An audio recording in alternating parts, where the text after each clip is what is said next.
Now, as I just said, our understanding of Ellen White and the gift of prophecy has to arise out of our understanding of biblical prophecy.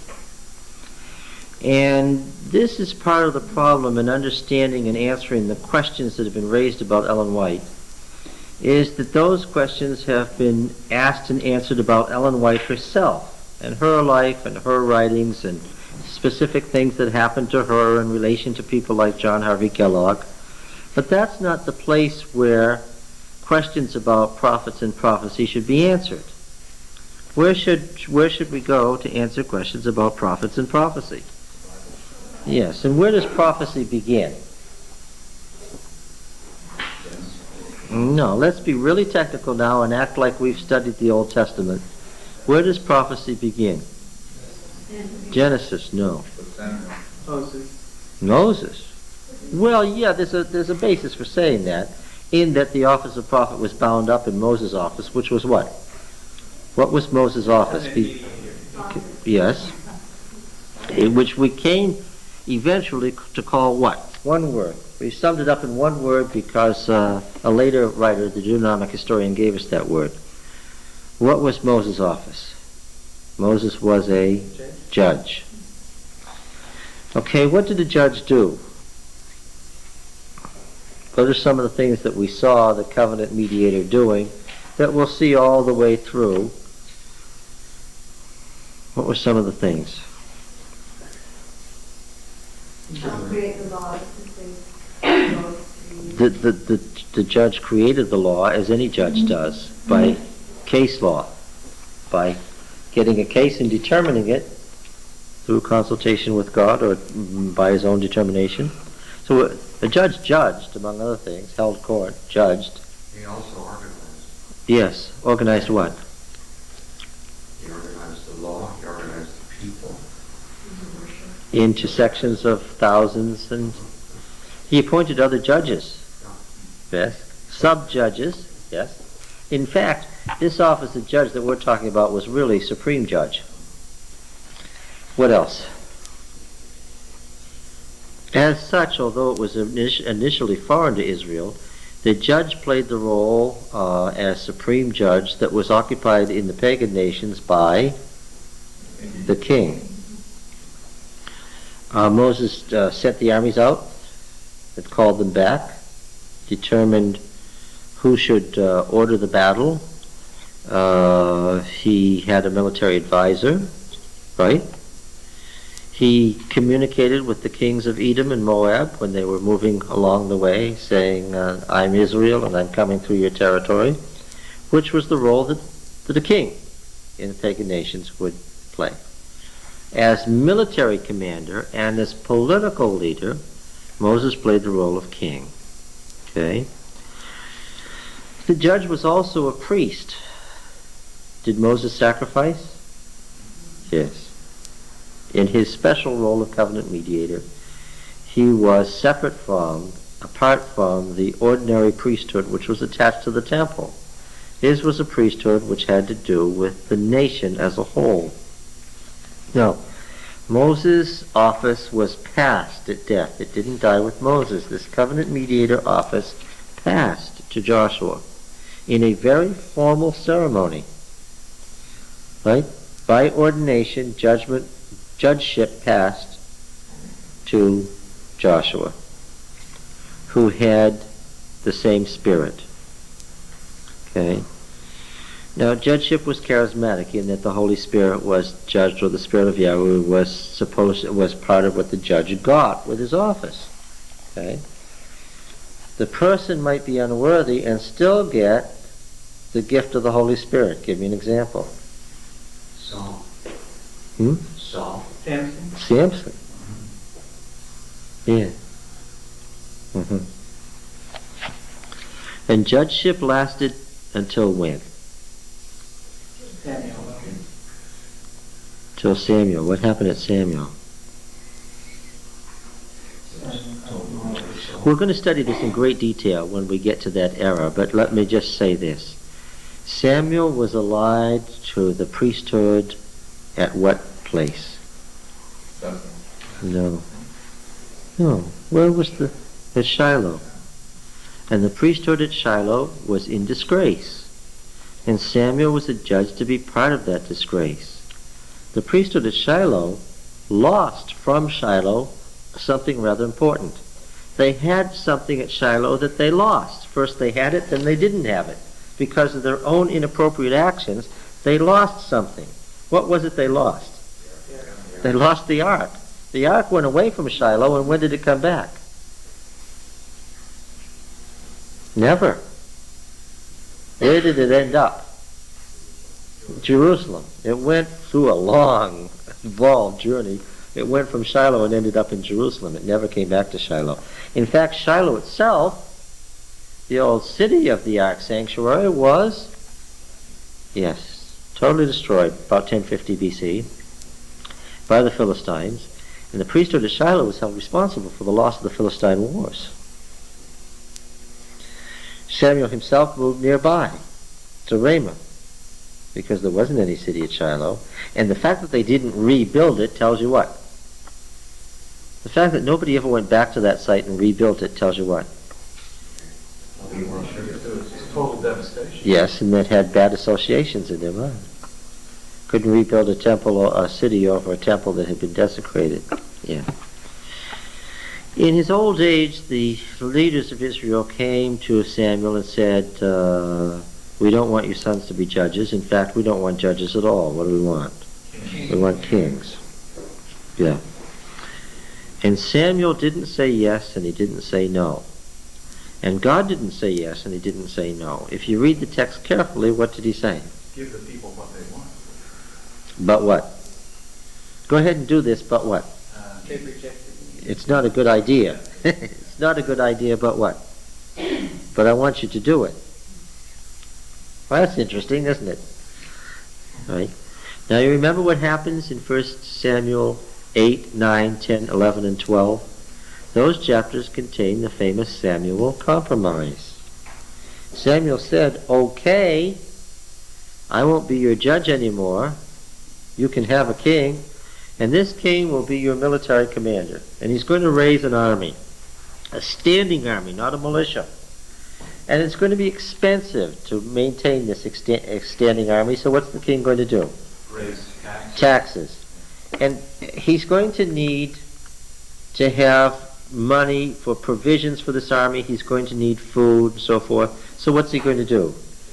He's going to take your land, which the Lord bequeathed to you as an inheritance forever. See, this is where the old economic system with the Jubilee years ended. And the king is going to own that land. And you, who are independent people living on your own land, your own inheritance, are going to become what? Peasants on the royal lands. And the king is going to need now, he's going to need men for this army that you're so anxious that we have. And where's he going to get those men? By conscripting your children and taking them away. And this army is going to need people to bake and cook and clean and manufacture. And guess what? It's not just going to be your sons, but what? Your daughters that are going to be taken away. Okay? So Samuel, you remember, he gave this long peroration and then said, but it's okay if you want a king. And the people said, yes, we'll have a king over us like the nations that are round about us. It was the political pressure of the Philistine war. And the fact that they had lost, after 100 years of fighting, that they had lost, and it looked like the Philistines were going to finally win, that drove them to the conclusion that they had to have a standing army and a king. Okay? And so then, of course, Saul was anointed by acclamation, and the tribes elected him king. It was an elected monarchy. And then you remember the story, what happened in 1 Samuel 12? Samuel said, here's your king that you wanted. Here he is. Okay, now I'm going to lay down my office today because today I've set up your king. So now I'm finished.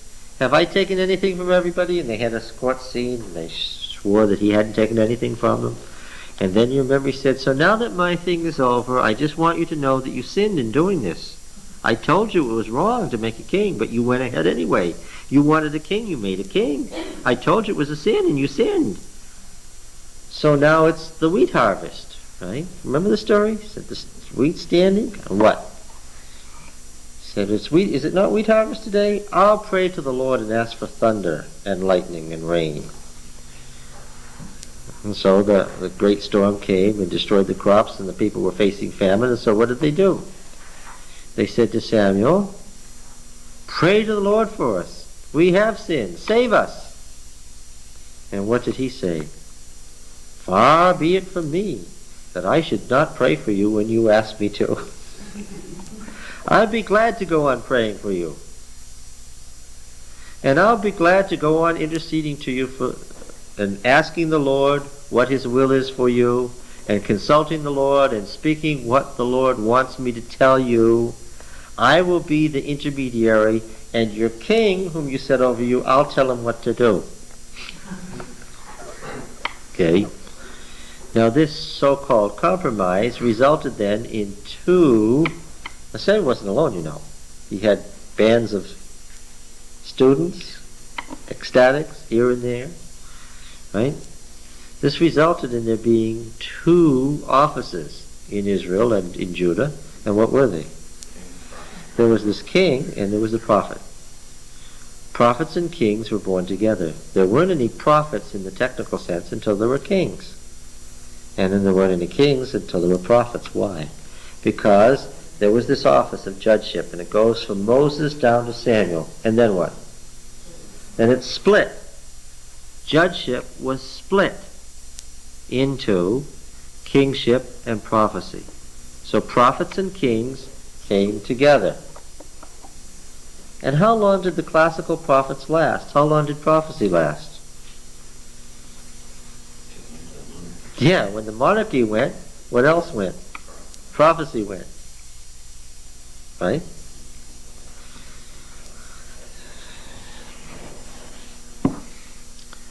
When Jesus came, and there was this business of a king coming on the throne of David again, what did you have? You had a prophet as the forerunner to the king. That was the Old Testament pattern.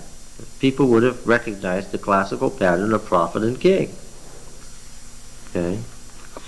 So prophets were always bound up with administration and told the administration of the country what to do. And were the prophets ever in conflict with the kings? Now this was God's own people, right? And these kings were set up because God said, go ahead and do it, right? And yet these kings, who were the administrators that God had said, go ahead and set up, were often in conflict with these prophets. And sometimes what did they do with these prophets? God's own kings killed God's own prophets? Yes. So you mean the administrators of God's people sometimes silenced the prophets among God's people? Yeah. So, if we find that the prophet was in conflict with the administration, would that tell us that because the administration had lost confidence in the prophet, that the prophet therefore wasn't authentic?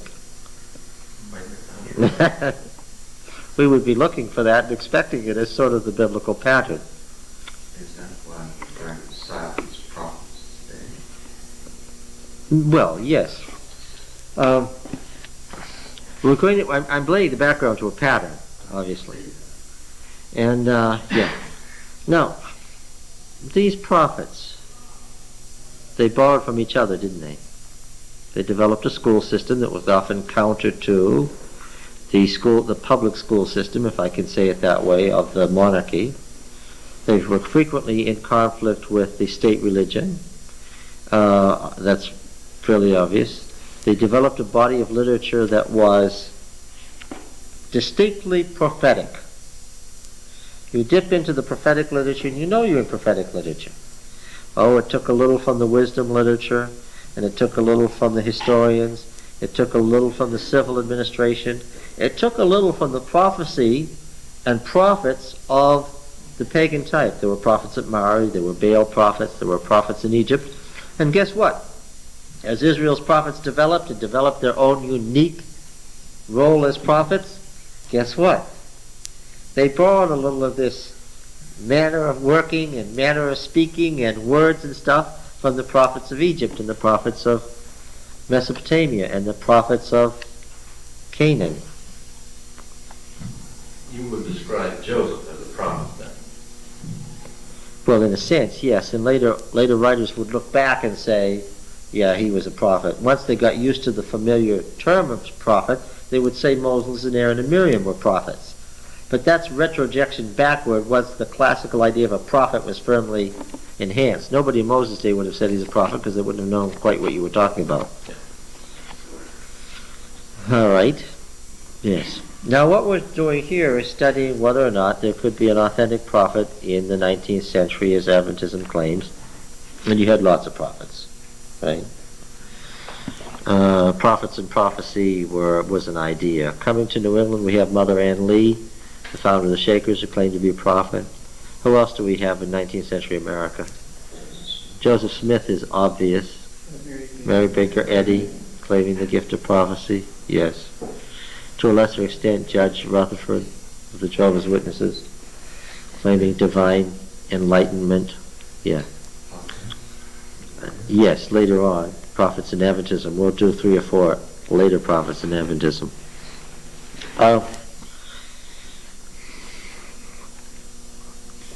Now, Ellen Harmon. To a certain extent, we're going to have to tell the story of the 19th century and a little of Ellen White's story to get at the issues. Okay? To understand, we have to tell a little bit of Ellen White's story. What can you say about her? What do you know about her? She wasn't terribly educated. Not initially. Not initially. Yes. Scholarly educated. Well, she didn't finish those 12 grades of school, but she did go to a ladies' seminary that she dropped out of after a year or two. You know, that's a uniquely 20th century view, though.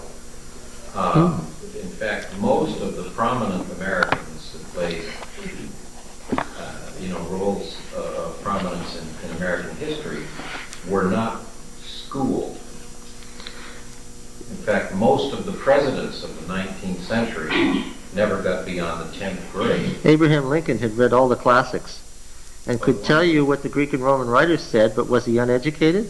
Well, technically he was. Yeah, that's a looking back view.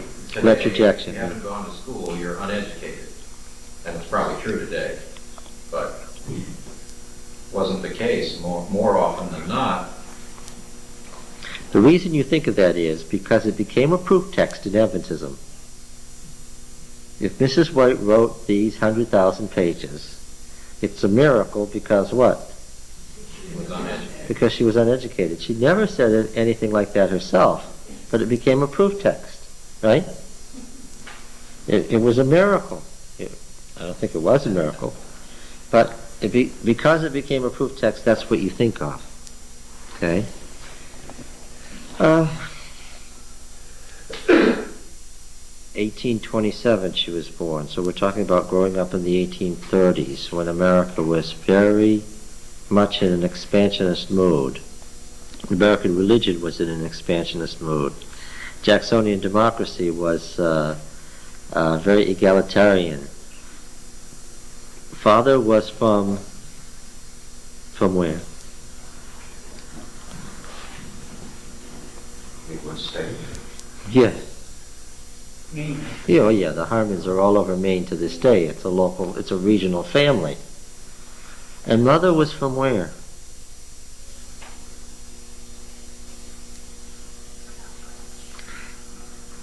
Oh.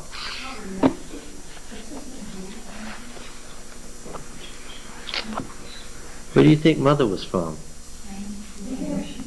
Maine, New Hampshire, good guesses.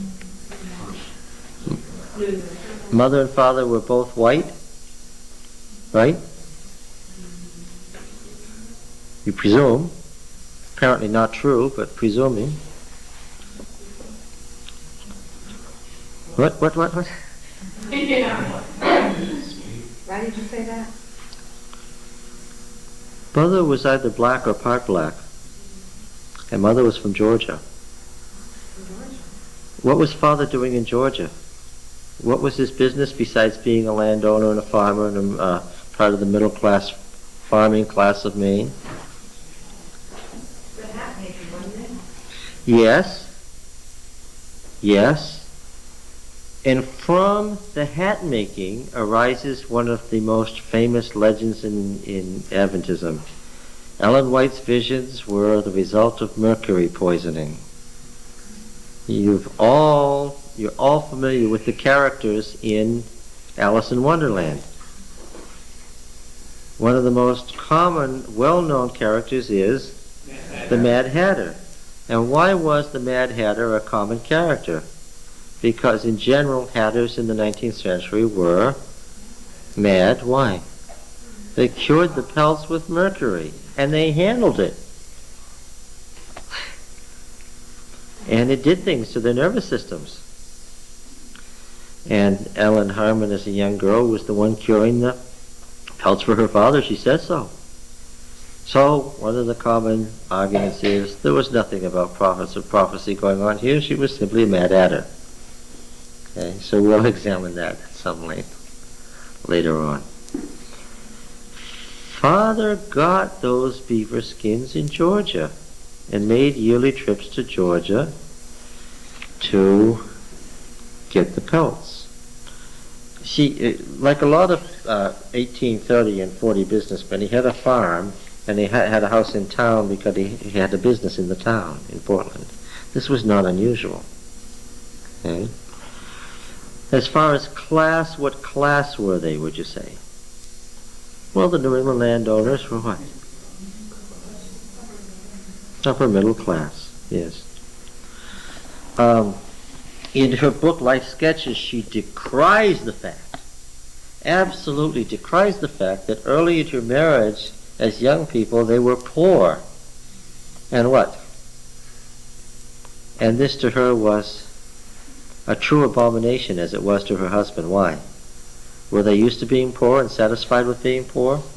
Not at all. Not at all. And found it a great burden. She describes herself after this accident that we remember she was hit with this stone. She says, naturally proud and ambitious, I might not have been inclined to give my heart to Jesus had it not been for the affliction that would cut me off in a manner from the triumphs and vanities of the world. Well, it's almost an American statement, isn't it? Could an American, either in the 19th century or today, say, with any self-respect, I'm not proud, I'm not ambitious? It's almost part of the natural character, isn't it, right? That if you're a good person, you have self-pride and ambition, right? Yes. Now, she had a dream. This is fairly early in her work. She describes herself at the end of the 1860s as very unhappy in what she's doing. They go through New England, and what she had to say about New England and New Englanders was interesting. After we had reached our home, we felt most sensibly the wearing labors of our Eastern tour. Many were urging me by letter to write what I had related to them of what the Lord had shown me concerning them. And there were many others to whom I had not spoken whose cases were important and urgent. In my weary condition, the task of so much writing seemed more than I could endure. And I called into question my duty to write so much to so many persons, some of them very unworthy. Did you catch it? It seemed to me that there certainly was a mistake in this matter somewhere.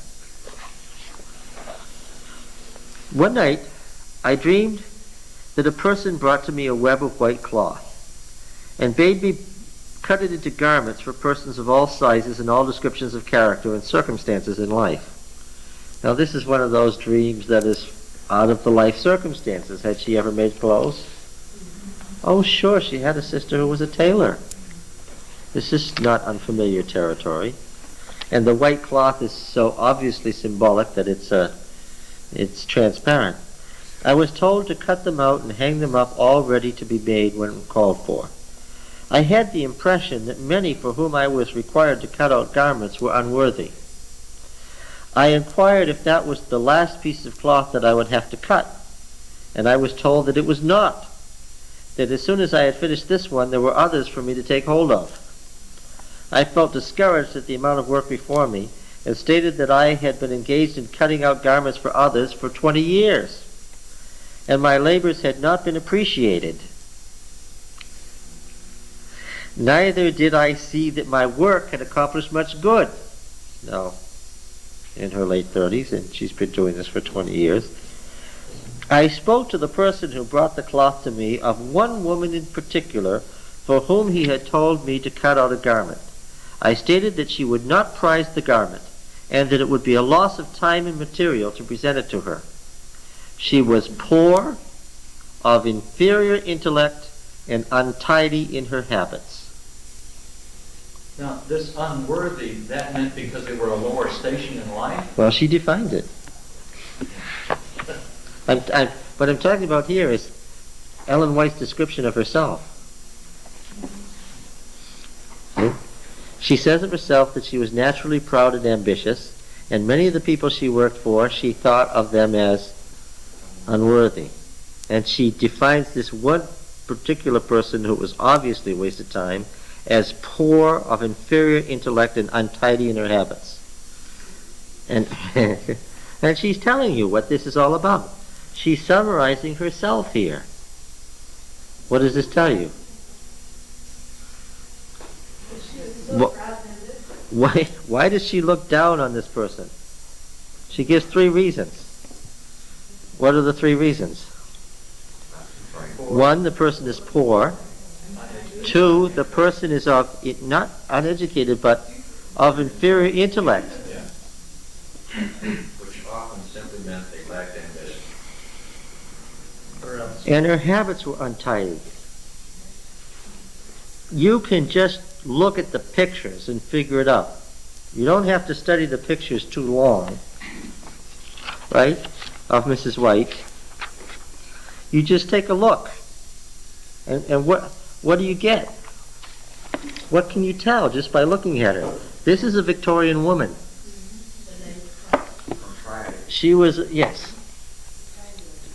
Her description of herself through hundreds of pages in this book is very consistent. How should things be done?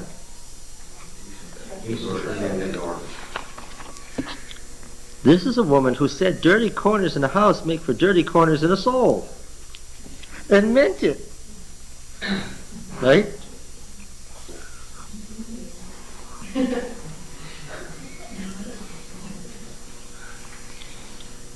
Her description of how she ran her house, how she ran her staff, and it wasn't long before she had a staff, and I might say how she ran her church,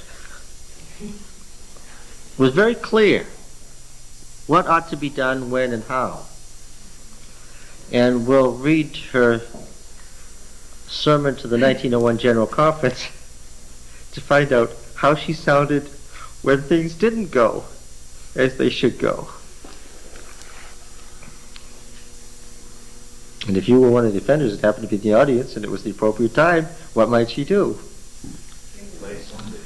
She might ask you, Brother Kilgore, are you ready to repent? That was a golden opportunity to repent with everybody in the room looking to see. Yes. So, we don't want to get the myth confused with the person, okay? We don't want to think humble Ellen White with no education wrote this 100,000 pages and it was a miracle. It's not how she describes herself. And anybody who says, I didn't feel like working for this woman because she was of inferior intellect, tells you right away what her self-perception is and probably what the perception of people around her was. Do you think that people thought Mrs. White was stupid? No. Some considered her scheming. But scheming is not the same as stupid by any means. No. And she was untidy in her habits, which was just about more than she could bear. And you can read the testimonies for the church and see that. Beds that weren't changed, right? Sick rooms that didn't have fresh air, bodies that weren't washed, garments that were dirty. All these things came in for considerable discussion in her writings. Well, what happened?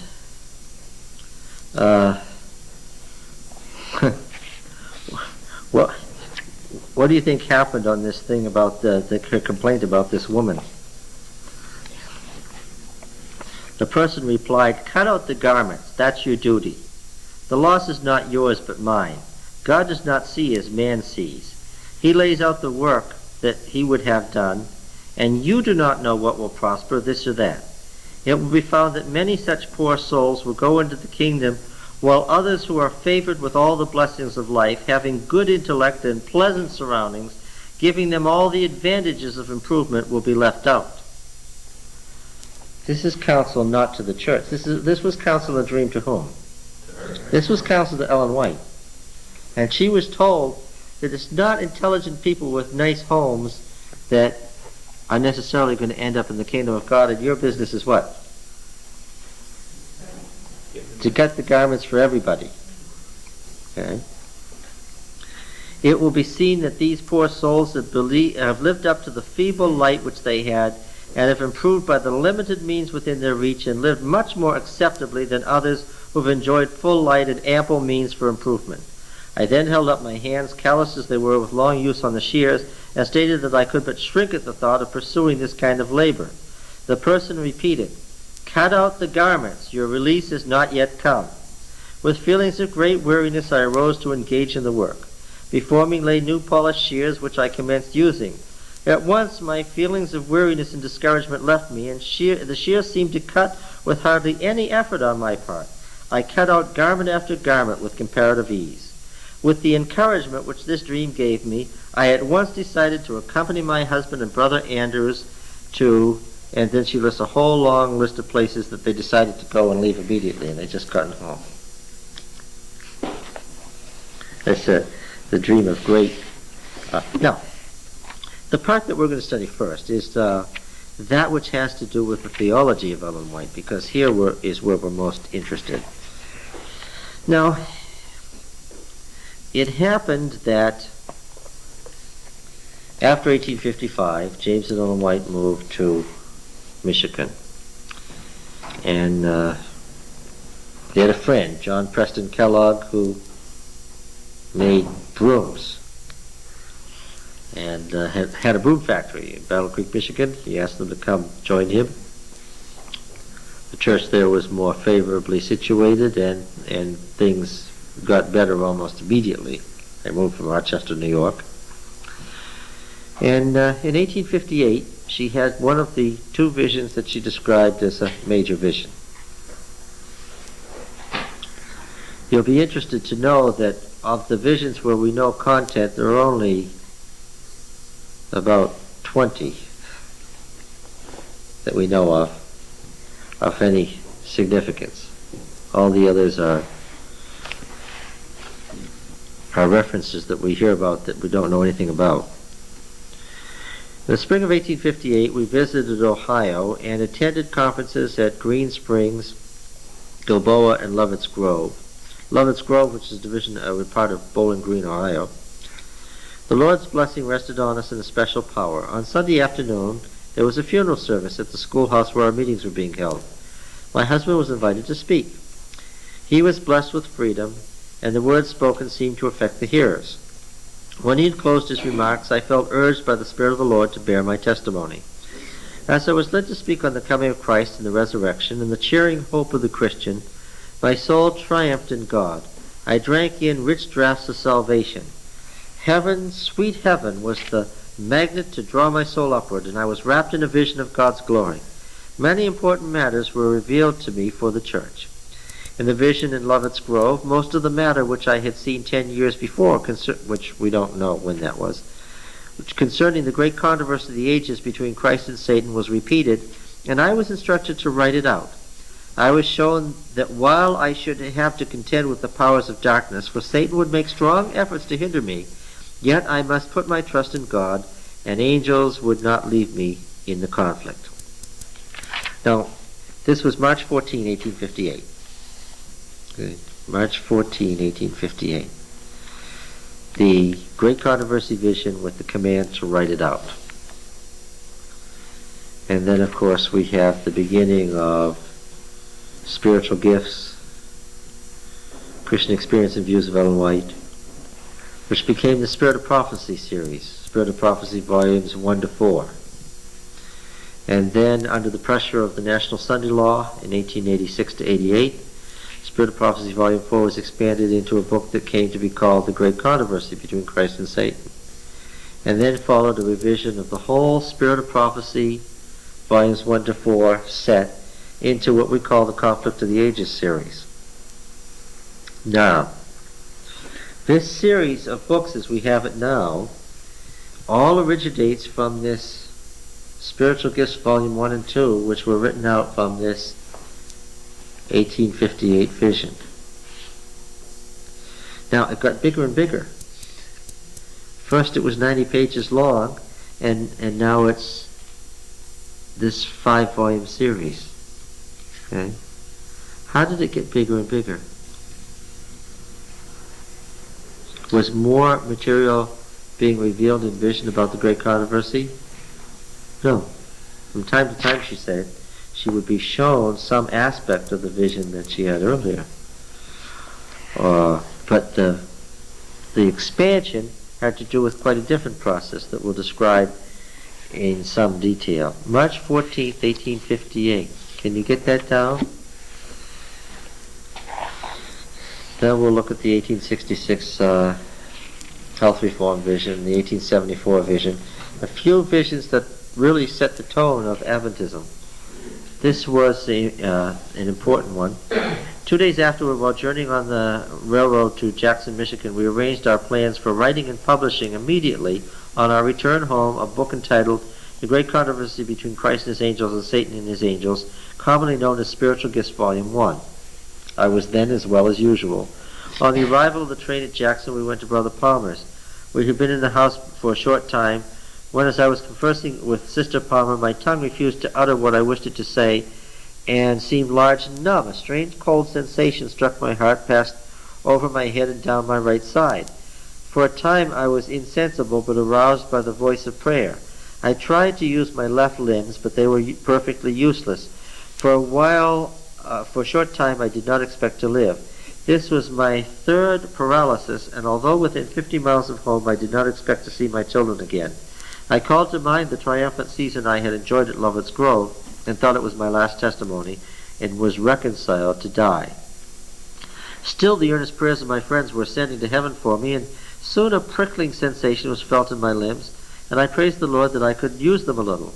The Lord heard and answered these faithful prayers of His children, and the power of Satan was broken. That night I suffered much, but the next day I was sufficiently strengthened to return home. For several weeks I could not feel the pressure of the hand or the coldest water poured on my head. In rising to walk I often staggered and sometimes fell to the floor. In this afflicted condition I began to write out the story of the Great Controversy. At first I could write but 1 page a day, and then rest 3 days. But as I progressed my strength increased. The numbness in my head did not seem to becloud my mind, and before I closed Spiritual Gifts Volume 1, the effect of the stroke had entirely left me. At the time of the conference in Battle Creek in June of 1858, April, May, June, 3 months later, I was shown in vision that the sudden attack in Jackson had been Satan's intended way to take my life in order to hinder the work I was about to write. But angels of God were sent to my rescue. I also saw, among other things, that I should be blessed with better health than I had had before this attack. All right. Now, what I want to do is read the theological sections that are the framework of the Great Controversy series. Okay? Because all of these books, these 5 volumes, are the structure of the Great Controversy that came from that vision. All right? So what I propose to do first is to see what was basic to the structure of the theology. And then we'll talk about the specifics, like were the sons of God in Genesis 6 angels or the line of Enoch. That sort of peripheral thing. Okay? Now, when we go to Patriarchs and Prophets, and we're going to start with chapter 1, which is a good place to begin, why was sin permitted? When we go to this, we know now, what year was this book published?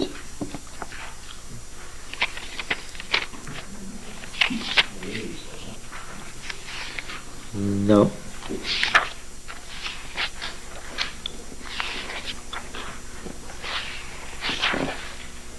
Does anybody know?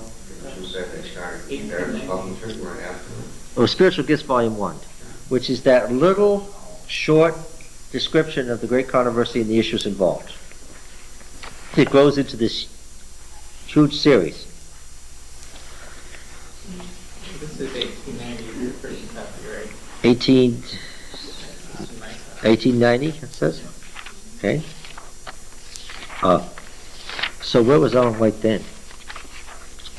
That's 32 years after the Great Controversy vision. It's 32 years later.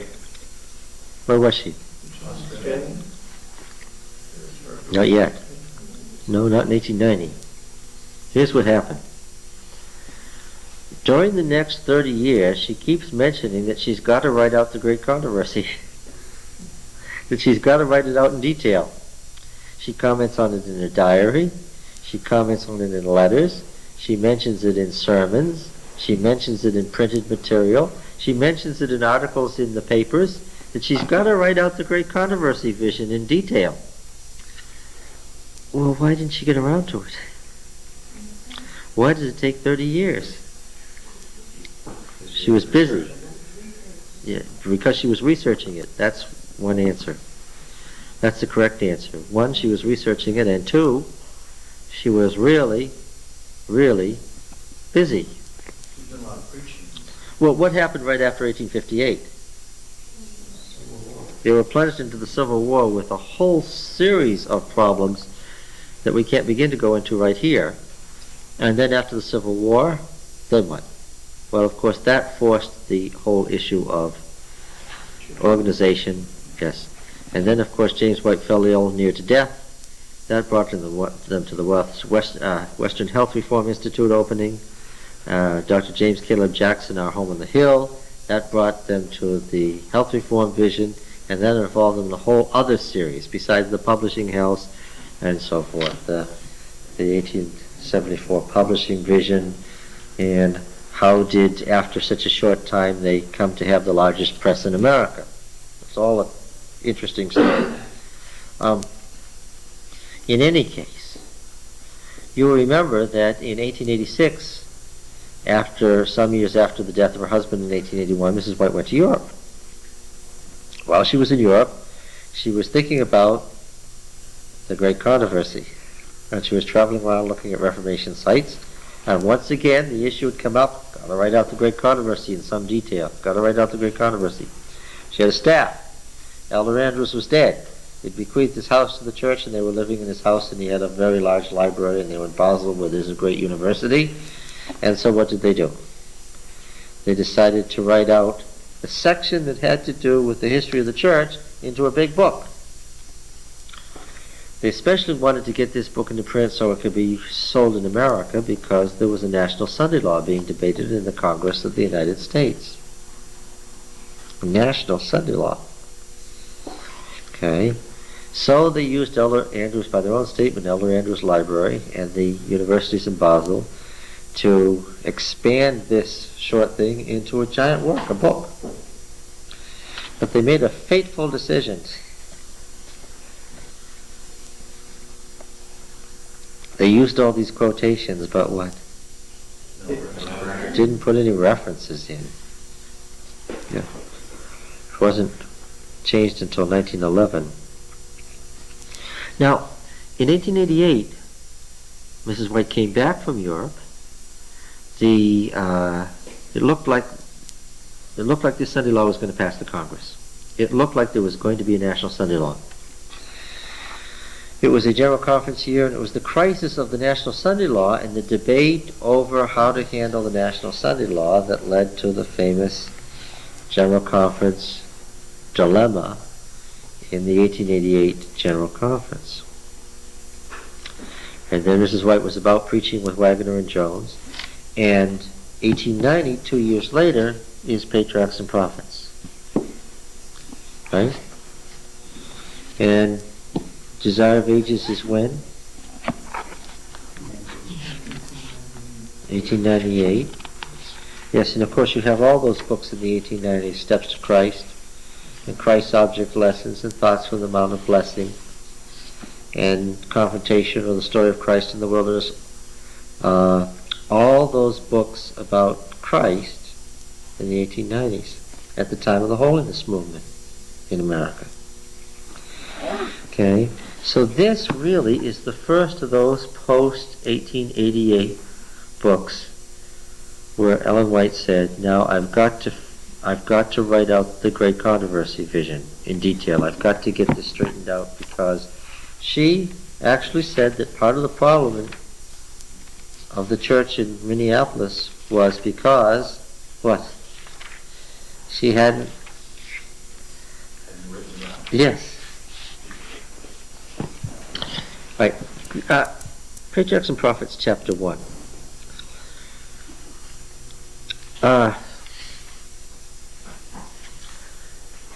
Some of you have a copy of the book, Questions on Doctrine. Yes? You have to read the Ellen White comments on the Godhead.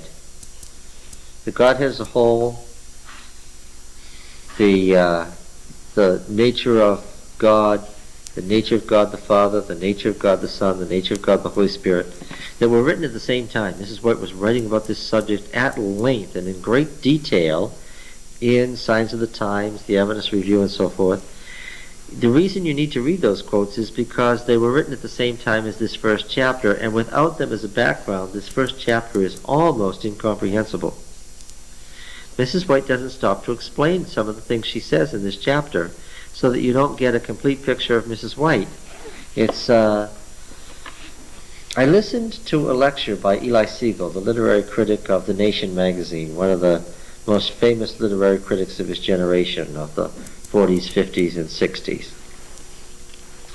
And the lecture was a literary analysis of Ellen White of the Seventh-day Adventists. That was the title of the lecture. And Siegel, as a liberal Jew and a famous literary critic, decided to use Patriarchs and Prophets chapter 1 as his example of Ellen White and the Seventh-day Adventists. And it was very interesting. He said, pointed out that Mrs. White had made claims of inspiration, that she began with why was sin permitted, that she went to basic questions and big issues and wasn't afraid of them, and only a person of a certain view would dare write such a chapter. But he said that this is the picture of a person in a hurry. And he described various parts of Patriarchs and Prophets chapter 1 that illustrated that Mrs. White was in a great hurry, that she was very, very anxious to get certain things settled as she was writing. And he makes the comment, I don't know right now, because I haven't researched it, why Ellen White was in such a hurry as she wrote this chapter. But it's clear that she was in a hurry. Well, of course, that struck me because I knew she was in a hurry. She was in a hurry. All right? Now, why was sin permitted? That's an interesting chapter title. Why do I find it interesting? The use of the word permitted. That's a very Western conception, right? Right? A biblical writer would not have said, why was sin permitted? What would be the answer? Yeah, right. Yeah. What role does sin play in God's plan? Why did he bring it about? Yeah.